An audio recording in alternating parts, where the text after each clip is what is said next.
Anne Veronica by G.Wells. Chapter the 13th. The Sapphire Ring. Part 1. For a time that ring set with sapphires seemed to be, after all, the satisfactory solution of Anne Veronica's difficulties. It was like pouring a strong acid over dulled metal. A tarnish of constraint that had recently spread over her intercourse with Capes vanished again. They embarked upon an open and declared friendship. They even talked about friendship. They went to the Zoological Gardens together one Saturday to see for themselves a point of morphological interest about the toucan's bill, that friendly and entertaining bird, and they spent the rest of the afternoon walking about and elaborating in general terms this theme in the superiority of intellectual fellowship to all merely passionate relationships. Upon this topic Capes was heavy and conscientious, but that seemed to her to be just exactly what he ought to be. He was also, had she known it, more than a little insincere. "We are only in the dawn of the age of friendship," he said, "when interest, I suppose, will take the place of passions. Either you have had to love people or hate them, which is a sort of love too in its way, to get anything out of them. Now, more and more, we're going to be interested in them, to be curious about them, and quite mildly experimental with them." He seemed to be elaborating ideas as he talked.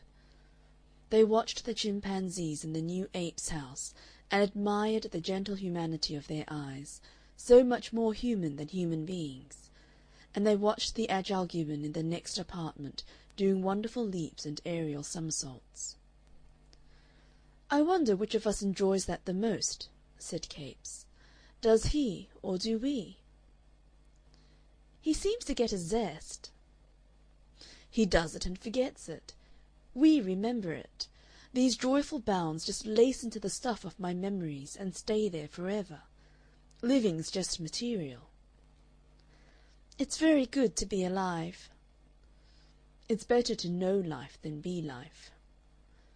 "One may do both," said Ann Veronica. She was in a very uncritical state that afternoon. When he said, "Let's go and see the wart-hog," she thought no one ever had had so quick a flow of good ideas as he, and when he explained that sugar and not buns was the talisman of popularity among the animals, she marvelled at his practical omniscience. Finally, at the exit into Regent's Park, they ran against Miss Klegg. It was the expression of Miss Clegg's face that put the idea into Ann Veronica's head of showing Manning at the college one day, an idea which she didn't for some reason or other carry out for a fortnight. Part 2. When at last she did so, the sapphire ring took on a new quality in the imagination of Capes. It ceased to be the symbol of liberty and a remote and quite abstracted person, and became suddenly and very disagreeably the token of a large and portentous body, visible and tangible. Manning appeared just at the end of the afternoon's work, and the biologist was going through some perplexities the Scotchman had created by a metaphysical treatment of the skulls of hyrax and a young African elephant. He was clearing up these difficulties by tracing a partially obliterated suture the Scotchman had overlooked, when the door from the passage opened and Manning came into his universe. Seen down the length of the laboratory, Manning looked a very handsome and shapely gentleman indeed, and, at the sight of his eager advance to his fiancée, Miss Klegg replaced one long-cherished romance about Ann Veronica by one more normal and simple. He carried a cane and a silk hat with a mourning band in one gray-gloved hand. His frock coat and trousers were admirable. His handsome face, his black moustache, his prominent brow conveyed an eager solicitude. "I want," he said, with a white hand outstretched, "to take you out to tea." "I've been clearing up," said Ann Veronica, brightly. "All your dreadful scientific things," he said, with a smile that Miss Klegg thought extraordinarily kindly. "All my dreadful scientific things," said Ann Veronica. He stood back, smiling with an air of proprietorship, and looking about him at the business-like equipment of the room. The low ceiling made him seem abnormally tall. Ann Veronica wiped a scalpel, put a card over a watch-glass containing thin shreds of embryonic guinea pig swimming in mauve stain, and dismantled her microscope. "I wish I understood more of biology," said Manning. "I'm ready," said Ann Veronica, closing her microscope box with a click, and looking for one brief instant up the laboratory. "We have no airs and graces here, and my hat hangs from a peg in the passage." She led the way to the door, and Manning passed behind her and round her and opened the door for her. When Capes glanced up at them for a moment, Manning seemed to be holding his arms all about her, and there was nothing but quiet acquiescence in her bearing. After Capes had finished the Scotchman's troubles, he went back into the preparation room. He sat down on the sill of the open window, folded his arms, and stared straight before him for a long time over the wilderness of tiles and chimney-pots into a sky that was blue and empty. He was not addicted to monologue, and the only audible comment he permitted himself at first upon a universe that was evidently anything but satisfactory to him that afternoon was one compact and entirely unassigned "Damn!" The word must have had some gratifying quality, because he repeated it. Then he stood up and repeated it again. "The fool I have been!" he cried, and now speech was coming to him. He tried this sentence with expletives. "Ass!" he went on, still warming. "Muck-headed moral ass! I ought to have done anything. I ought to have done anything. What's a man for? Friendship!" He doubled up his fist and seemed to contemplate thrusting it through the window. He turned his back on that temptation. Then suddenly he seized a new preparation bottle that stood upon his table and contained the better part of a week's work, a displayed dissection of a snail, beautifully done, and hurled it across the room to smash resoundingly upon the cemented floor under the bookcase. Then, without either haste or pause, he swept his arm along a shelf of reagents and sent them to mingle with the debris on the floor. They fell in a diapason of smashes. He said, regarding the wreckage with a calmer visage. "Silly," he remarked after a pause. "One hardly knows. All the time." He put his hands in his pockets, his mouth puckered to a whistle, and he went to the door of the outer preparation room and stood there, looking, save for the faintest intensification of his natural ruddiness, the embodiment of blonde serenity. "Gellett," he called, "just come and clear up a mess, will you? I've smashed some things."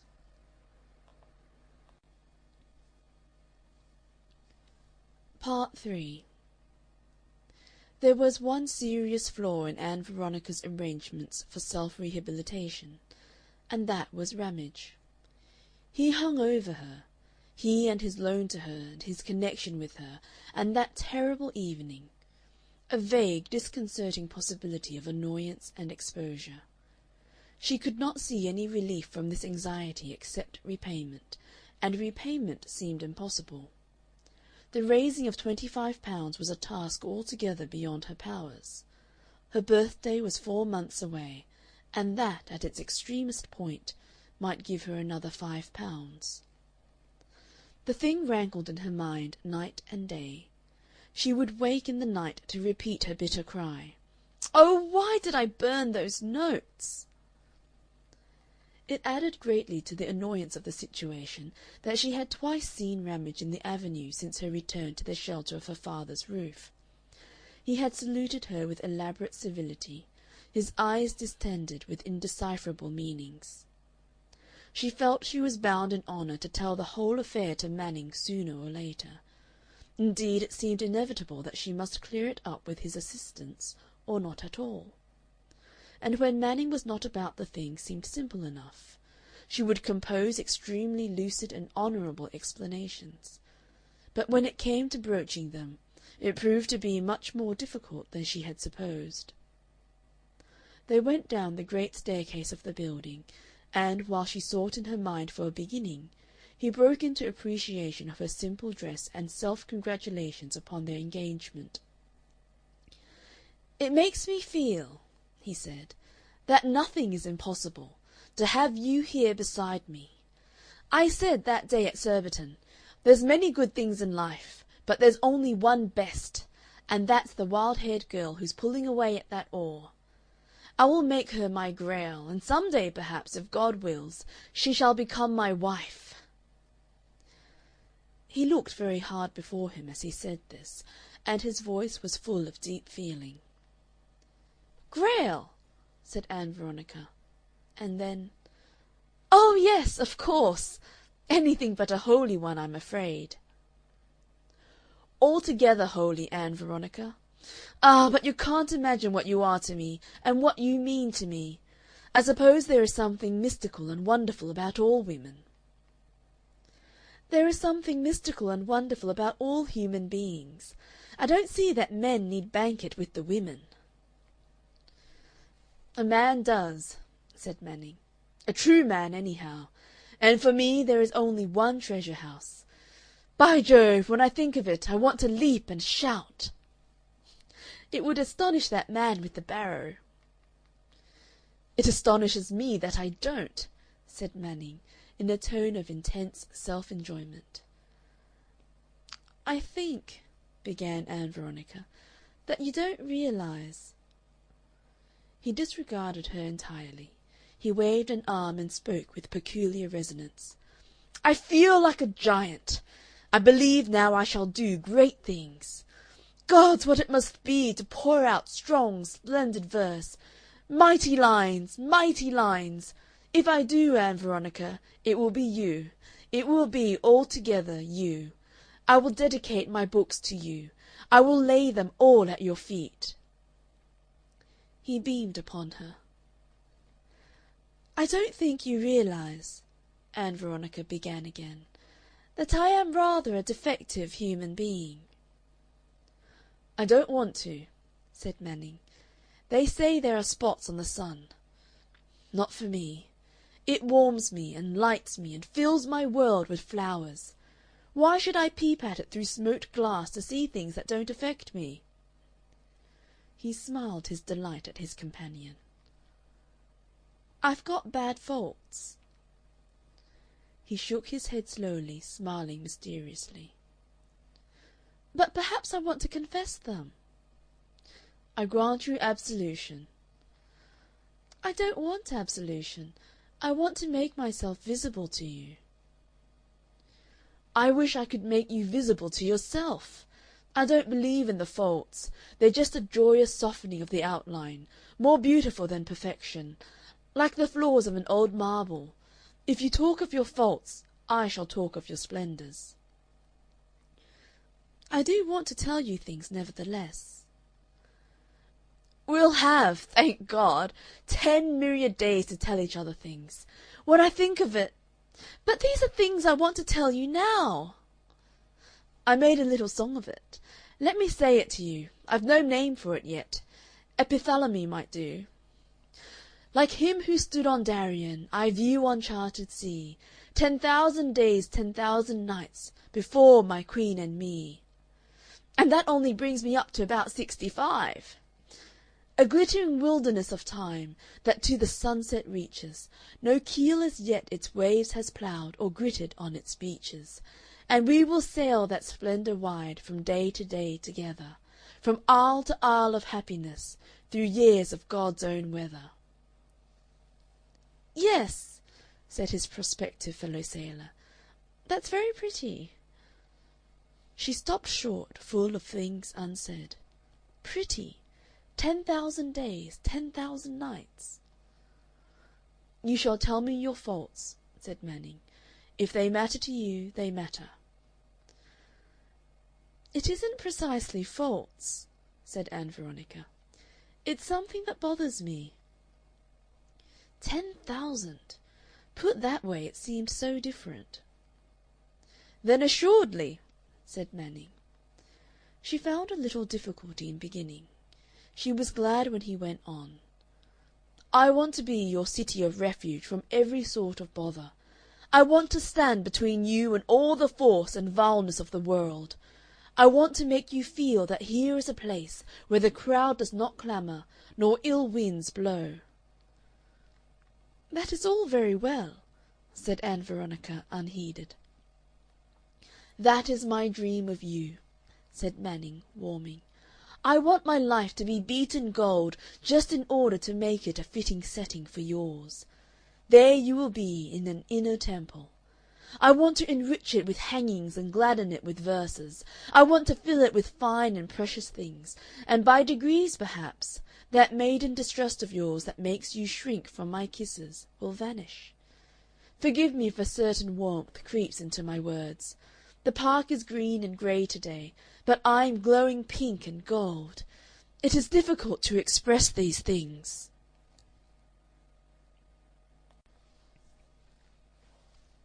Part 4. They sat with tea and strawberries and cream before them at a little table in front of the pavilion in Regent's Park. Her confession was still unmade. Manning leaned forward on the table, talking discursively on the probable brilliance of their married life. Ann Veronica sat back in an attitude of inattention, her eyes on a distant game of cricket, her mind perplexed and busy. She was recalling the circumstances under which she had engaged herself to Manning, and trying to understand a curious development of the quality of this relationship. The particulars of her engagement were very clear in her memory. She had taken care he should have this momentous talk with her on a garden seat commanded by the windows of the house. They had been playing tennis, with his manifest intention looming over her. "Let us sit down for a moment," he had said. He made his speech a little elaborately. She plucked at the knots of her racket and heard him to the end, then spoke in a restrained undertone. "You ask me to be engaged to you, Mr. Manning," she began. "I want to lay all my life at your feet." "Mr. Manning, I do not think I love you. I want to be very plain with you. I have nothing, nothing that can possibly be passion for you. I am sure. Nothing at all." He was silent for some moments. "Perhaps that is only sleeping," he said. "How can you know?" "I think perhaps I am rather a cold-blooded person." She stopped. He remained listening attentively. "You have been very kind to me," she said. "I would give my life for you." Her heart had warmed toward him. It had seemed to her that life might be very good indeed with his kindliness and sacrifice about her. She thought of him as always courteous and helpful, as realizing indeed his ideal of protection and service, as chivalrously leaving her free to live her own life, rejoicing with an infinite generosity in every detail of her irresponsive being. She twanged the catgut under her fingers. "It seems so unfair," she said, "to take all you offer me and give so little in return." "It is all the world to me, and we are not traders looking at equivalents." "You know, Mr. Manning, I do not really want to marry." "No." "It seems so unworthy," she picked among her phrases, "of the noble love you give." She stopped through the difficulty she found in expressing herself. "But I am judge of that," said Manning. "Would you wait for me?" Manning was silent for a space. "As my lady wills." "Would you let me go on studying for a time?" "If you order patience." "I think, Mr. Manning, I do not know. It is so difficult. When I think of the love you give me, one ought to give you back love." "You like me?" "Yes, and I'm grateful to you." Manning tapped with his racket on the turf through some moments of silence. You are the most perfect, the most glorious of created things, tender, frank intellectual, brave, beautiful. I am your servitor. I am ready to wait for you, to wait your pleasure, to give all my life to winning it. Let me only wear your livery. Give me but leave to try.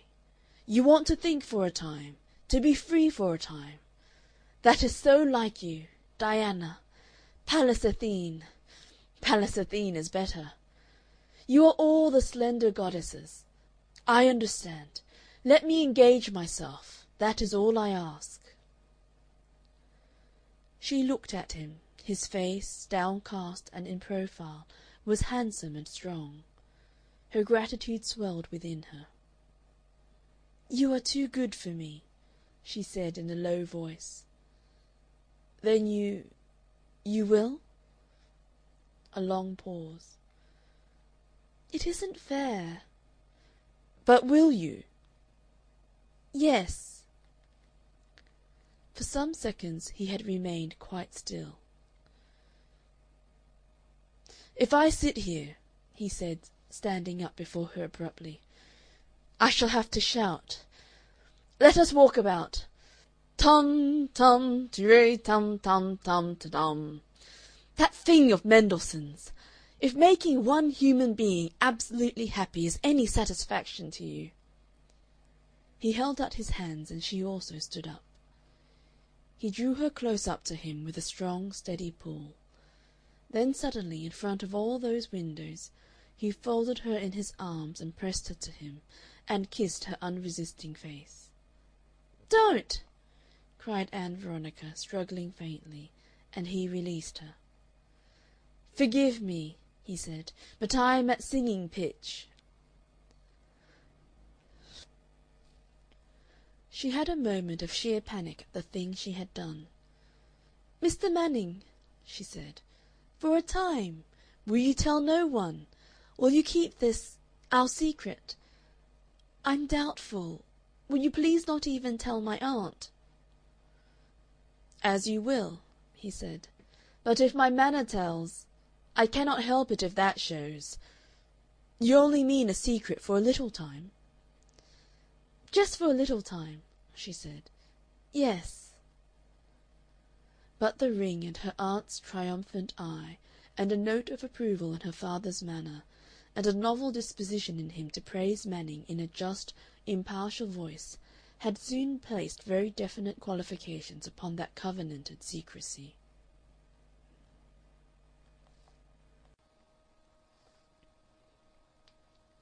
Part 5.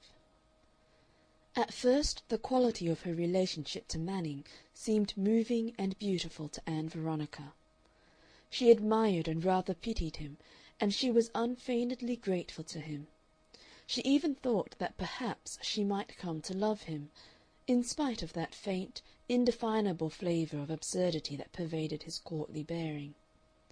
She would never love him as she loved Capes, of course, but there are grades and qualities of love. For Manning it would be a more temperate love altogether, much more temperate, the discreet and joyless love of a virtuous, reluctant, condescending wife. She had been quite convinced that an engagement with him, and at last a marriage, had exactly that quality of compromise which distinguishes the ways of the wise. It would be the rapid world almost at its best. She saw herself building up a life upon that, a life restrained, kindly, beautiful, a little pathetic, and altogether dignified, a life of great disciplines and suppressions and extensive reserves. But the Ramage affair needed clearing up, of course. It was a flaw upon that project. She had to explain about and pay off that £40. Then, quite insensibly, her queenliness had declined. She was never able to trace the changes her attitude had undergone, from the time when she believed herself to be the pampered queen of fortune, the crown of a good man's love, and secretly but nobly worshipping someone else, to the time when she realized she was in fact just a mannequin for her lover's imagination, and that he cared no more for the realities of her being, for the things she felt and desired, for the passions and dreams that might move her, than a child cares for the sawdust in its doll. She was the actress his whim had chosen to play a passive part. It was one of the most educational disillusionments in Ann Veronica's career. But did many women get anything better? This afternoon, when she was urgent to explain her hampering and tainting complication with Ramage, the realization of this alien quality in her relationship with Manning became acute. Hitherto it had been qualified by her conception of all life as a compromise, by her new effort to be unexacting of life. But she perceived that to tell Manning of her Ramage adventures as they had happened would be like tarring figures upon a water-color. They were in different key, they had a different timbre. How could she tell him what indeed already began to puzzle herself? Why she had borrowed that money at all? The plain fact was that she had grabbed a bait. She had grabbed! She became less and less attentive to his meditative, self-complacent fragments of talk as she told herself this. Her secret thoughts made some hasty, half-hearted excursions into the possibility of telling the thing in romantic tones. Ramage was as a black villain, she as a white, fantastically white, maiden. She doubted if Manning would even listen to that. He would refuse to listen and absolve her unshriven. Then it came to her with a shock, as an extraordinary oversight, that she could never tell Manning about Ramage. Never. She dismissed the idea of doing so. But that still left the £40. Her mind went on generalizing. So it would always be between herself and Manning. She saw her life before her robbed of all generous illusions, the rapid life unwrappered forever. Vistas of dull responses, crises of make-believe, years of exacting mutual disregard in a misty garden of fine sentiments. But did any woman get anything better from a man? Perhaps every woman conceals herself from a man perforce. She thought of Capes. She could not help thinking of Capes. Surely Capes was different. Capes looked at one and not over one, spoke to one, treated one as a visible, concrete fact. Capes saw her, felt for her, cared for her greatly, even if he did not love her. Anyhow, he did not sentimentalize her, and she had been doubting since that walk in the Zoological Gardens whether, indeed, he did simply care for her. Little things, almost impalpable, had happened to justify that doubt. Something in his manner had belied his words. Did he not look for her in the morning when she entered, come very quickly to her? She thought of him as she had last seen him, looking down the length of the laboratory to see her go. Why had he glanced up quite in that way? The thought of Capes flooded her being like long-veiled sunlight breaking again through clouds. It came to her like a dear thing rediscovered, that she loved Capes. It came to her that to marry any one but Capes was impossible. If she could not marry him, she would not marry any one. She would end this sham with Manning. It ought never to have begun. It was cheating, pitiful cheating. And then if some day Capes wanted her, saw fit to alter his views upon friendship. Dim possibilities that she would not seem to look at even to herself gesticulated in the twilight background of her mind. She leapt suddenly at a desperate resolution, and in one moment had made it into a new self. She flung aside every plan she had in life, every discretion. Of course, why not? She would be honest anyhow. She turned her eyes to Manning. He was sitting back from the table now, with one arm over the back of his green chair and the other resting on the little table. He was smiling under his heavy moustache, and his head was a little on one side as he looked at her. "And what was that dreadful confession you had to make?" he was saying. His quiet, kindly smile implied his serene disbelief in any confessable thing. Ann Veronica pushed aside a teacup and the vestiges of her strawberries and cream, and put her elbows before her on the table. "Mr. Manning," she said, "I have a confession to make." "I wish you would use my Christian name," he said. She attended to that, and then dismissed it as unimportant. Something in her voice and manner conveyed an effect of unwonted gravity to him. For the first time he seemed to wonder what it might be that she had to confess. His smile faded. "I don't think our engagement can go on," she plunged, and felt exactly that loss of breath that comes with a dive into icy water. "But how?" he said, sitting up astonished beyond measure. "Not go on?" "I have been thinking while you have been talking. You see, I didn't understand." She stared hard at her fingernails. "It is hard to express oneself, but I do want to be honest with you. When I promised to marry you I thought I could. I thought it was a possible arrangement. I did think it could be done. I admired your chivalry. I was grateful." She paused. "Go on," he said. She moved her elbow nearer to him, and spoke in a still lower tone. "I told you I did not love you." "I know," said Manning, nodding gravely. "It was fine and brave of you." "But there is something more." She paused again. I'm sorry. I didn't explain. These things are difficult. It wasn't clear to me that I had to explain. I love someone else."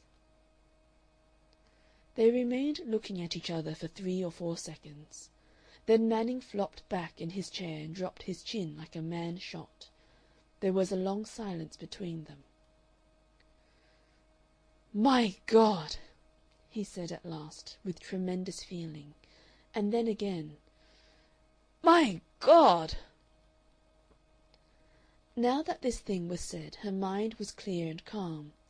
She heard this standard expression of a strong soul wrung with a critical coldness that astonished herself. She realized dimly that there was no personal thing behind his cry, that countless myriads of Mannings had "My Godded" with an equal gusto at situations as flatly apprehended. This mitigated her remorse enormously.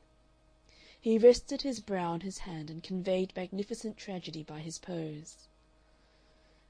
"But why?" he said in the gasping voice of one subduing an agony, and looked at her from under a pain-wrinkled brow. "Why did you not tell me this before?" "I didn't know. I thought I might be able to control myself." "And you can't?" "I don't think I ought to control myself." "And I have been dreaming and thinking. I am frightfully sorry." "But this bolt from the blue! My God! Ann Veronica, you don't understand. This shatters a world." She tried to feel sorry, but her sense of his immense egotism was strong and clear. He went on with intense urgency. "Why did you ever let me love you? Why did you ever let me peep through the gates of paradise? Oh, my God! I don't begin to feel and realize this yet. It seems to me just talk. It seems to me like the fancy of a dream. Tell me I haven't heard. This is a joke of yours." He made his voice very low and full, and looked closely into her face. She twisted her fingers tightly. "It isn't a joke," she said. "I feel shabby and disgraced. I ought never to have thought of it. Of you, I mean." He fell back in his chair with an expression of tremendous desolation. "My God!" he said again. They became aware of the waitress standing over them with book and pencil ready for their bill. "Never mind the bill," said Manning tragically, standing up and thrusting a 4-shilling piece into her hand, and turning a broad back on her astonishment. "Let us walk across the park at least," he said to Ann Veronica. "Just at present my mind simply won't take hold of this at all. I tell you, never mind the bill. Keep it, keep it."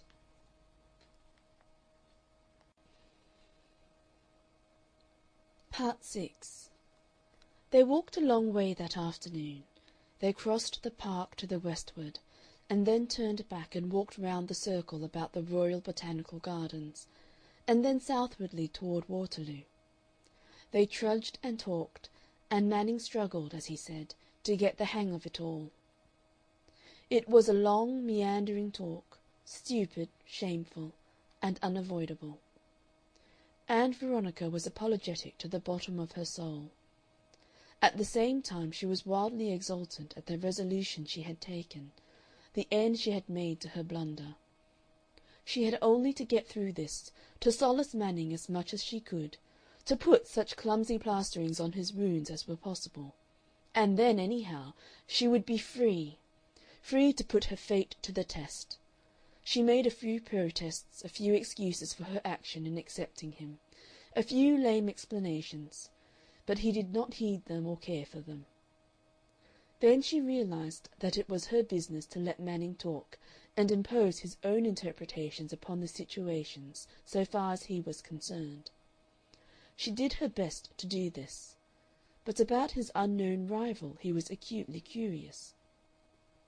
He made her tell him the core of the difficulty. "I cannot say who he is," said Ann Veronica, "but he is a married man. No, I do not even know that he cares for me. It is no good going into that. Only I just want him. I just want him, and no one else will do. It is no good arguing about a thing like that." "But you thought you could forget him?" "I suppose I must have thought so. I didn't understand. Now I do." "By God!" said Manning, making the most of the word. "I suppose it's fate. Fate! You are so frank, so splendid." "I'm taking this calmly now," he said, almost as if he apologized, "because I'm a little stunned." Then he asked, "Tell me, has this man, has he dared to make love to you?" Ann Veronica had a vicious moment. "I wish he had," she said. "But—" The long and consecutive conversation by that time was getting on her nerves. "When one wants a thing more than anything else in the world," she said with outrageous frankness, "one naturally wishes one had it." She shocked him by that. She shattered the edifice he was building up of himself as a devoted lover, waiting only his chance to win her from a hopeless and consuming passion. "Mr. Manning," she said, "I warned you not to idealize me. Men ought not to idealize any woman. We aren't worth it. We've done nothing to deserve it. And it hampers us. You don't know the thoughts we have, the things we can do and say. You are a sisterless man. You have never heard the ordinary talk that goes on at a girls' boarding school." "Oh, but you are splendid and open and fearless. As if I couldn't allow. What are all these little things? Nothing. Nothing. You can't sully yourself. You can't. I tell you frankly, you may break off your engagement to me. I shall hold myself still engaged to you, yours just the same. As for this infatuation, it's like some obsession, some magic thing laid upon you. It's not you, not a bit. It's a thing that's happened to you. It is like some accident. I don't care. In a sense, I don't care. It makes no difference. All the same, I wish I had that fellow by the throat. Just the virile, unregenerate man in me wishes that. I suppose I should let go if I had. You know," he went on, "this doesn't seem to me to end anything. I'm rather a persistent person. I'm the sort of dog, If you turn it out of the room, it lies down on the mat at the door. I'm not a lovesick boy. I'm a man, and I know what I mean. It's a tremendous blow, of course, but it doesn't kill me. And the situation it makes. The situation!" Thus Manning, egotistical, inconsecutive, unreal.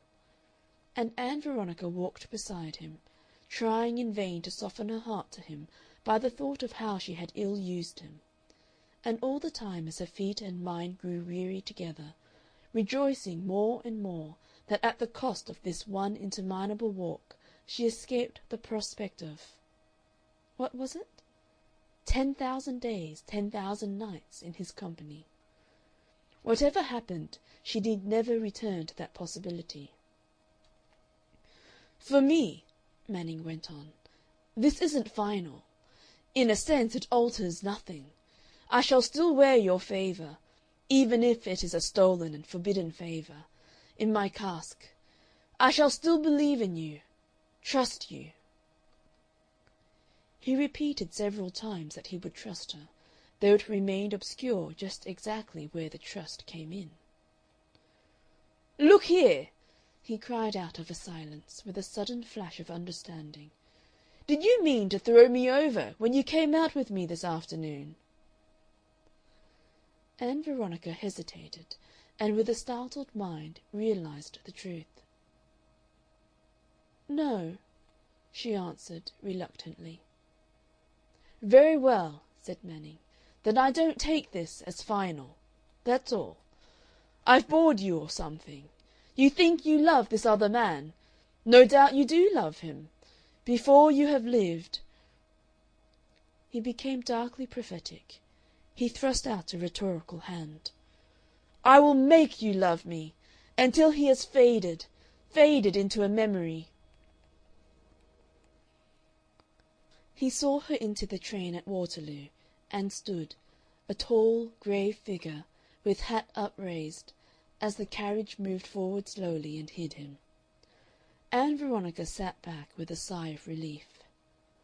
Manning might go on now, idealizing her as much as he liked. She was no longer a confederate in that. He might go on as the devoted lover until he tired. She had done forever with the age of chivalry, and her own base adaptations of its traditions to the compromising life.